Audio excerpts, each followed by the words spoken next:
This is my apple, chili and cinnamon cheese recipe. And yes, I did say cheese, and yes, it's a traditional thing. So all you need to do is get yourself some apples. Don't buy them, go and pick them at this time of year especially. And you're just going to take the cores out, roughly chop them, keep the skins on and get them in a pan with a couple of cinnamon sticks. I've got some smoky chili flakes, and then cover the apples with water, bring it to the boil and mash them up until you get a pulp like this.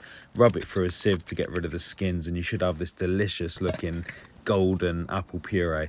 Then I measure out a kilo of this to a kilo of sugar, so equal quantities of sugar to apple pulp. Get it back in the pan, bring it to the boil, and I add a splash of white wine vinegar as well to give it some acidity. Any excess mix you can spread out on a tray, dry it out and make some fruit leather, and it's got a nice chili kick to it and it's delicious. Going back to the apple cheese, and yes, I did say cheese, you're going to bring this up to the boil and simmer it until it hits about 108 degrees, or do the old school saucer test, and it should look something like this. Once that's done, you're going to pour it into a loaf tin that I've just lined with a bit of baking parchment, or any heat-proof mould will be fine.